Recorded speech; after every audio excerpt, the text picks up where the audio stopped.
Hello friends, welcome to our channel Chatpata kitchen with blog. আজ চলে এসেছি একটা মিষ্টি রেসিপি নিয়ে। আমি দোকানের মতো ছানার ভাজা মিষ্টি রেসিপি বাড়িতে বানিয়ে দেখাবো খুব সহজেই। আশা করছি ভালো লাগবে। ভালো লাগলে লাইক শেয়ার সাবস্ক্রাইব করবেন আর শেষ পর্যন্ত ভিডিওটি দেখতে থাকবেন। চলুন, আমি নিয়ে নিয়েছি রেসিপিটার জন্য ছানাটা আমি জলটা ঝরিয়ে নিয়েছি। এবার এর মধ্যে আমি একে একে দিয়ে দেবো হাফ চামচ পরিমাণ চিনি, আর নিয়ে নিচ্ছি 1 চিমটি খাবার সোডা। এবার আমি দিয়ে দেব 1 চামচ পরিমাণ ময়দা।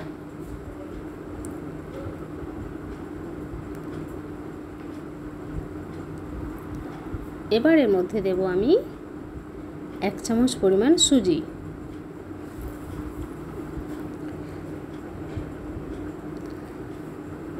এবার এই সব কিছু আমি চামচ দিয়ে ভালো করে মেখে নেব।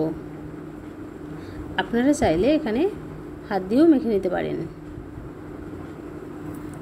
এটা ভালো করে একটু মেখে নিতে হবে। দেখুন, এটা মাখা হয়ে গেছে। এবার আমি এটাকে সেট হওয়ার জন্য প্লেটে রেখে দেব কিছুক্ষণ। দেখুন, আমি এইভাবে সেট করে নিয়েছি প্লেটের মধ্যে। এবার আমি এটা 10 থেকে 15 মিনিট ফ্রিজের মধ্যে রেখে দেব।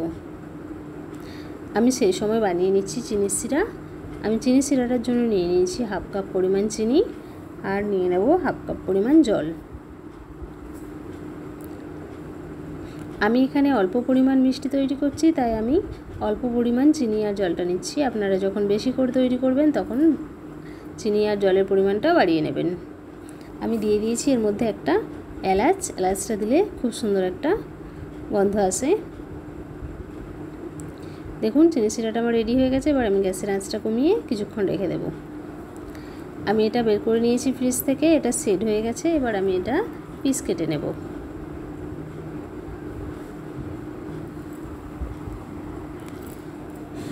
আমি এখানে স্কোয়ার সাইজের পিসটা করে নিচ্ছি। আপনারা চাইলে বরফি সাইজেরও করে নিতে পারেন বা অন্য কোনো সাইজেরও করে নিতে পারেন।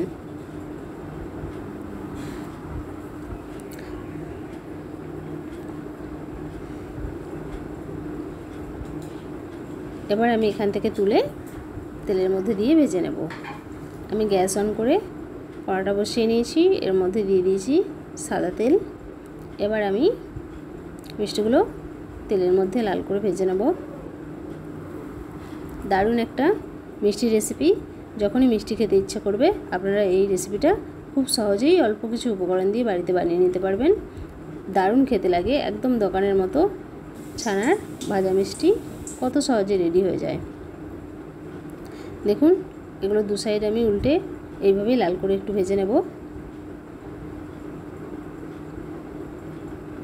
এখানে কিন্তু গ্যাসের আঁচটা মিডিয়াম টু লোয়ে রাখতে হবে, নয়তো উপর থেকে খুব তাড়াতাড়ি লাল হয়ে যাবে আর ভেতরটা সেরকমভাবে ভাজা হবে না।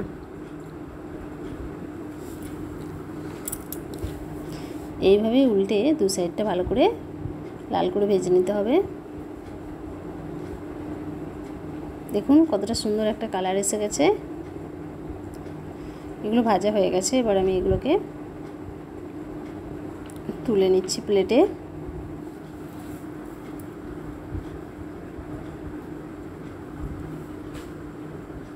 এবার আমি বাকিগুলো একইভাবে ভেজে নেব।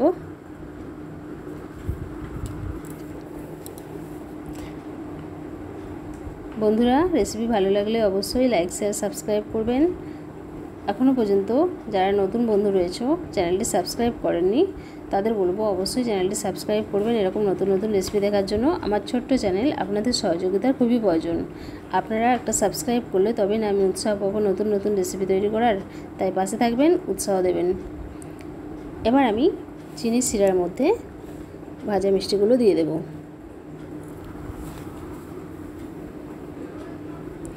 ভাজা মিষ্টিগুলো দেওয়ার পর দু সাইডটা একটু উল্টে নিতে হবে, তাহলে চিনি সিরাটা ভালো করে মিষ্টির মধ্যে ঢুকে যাবে।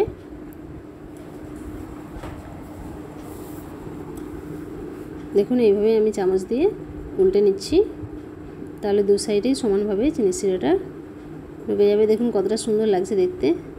চিনি সিরাটা মিষ্টির মধ্যে ঢুকে গেছে। কতটা নরম হয়ে গেছে দেখছেন।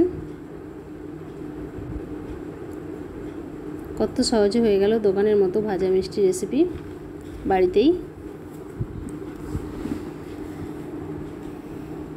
এগুলো এইভাবেই দু সাইড উল্টে নিতে হবে।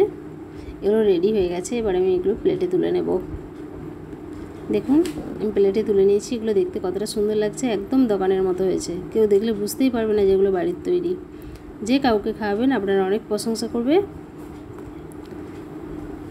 ভিডিও দেখার জন্য আপনাদের অসংখ্য অসংখ্য ধন্যবাদ। ভালো থাকবেন, সুস্থ থাকবেন আর নতুন নতুন রেসিপি দেখতে থাকবেন।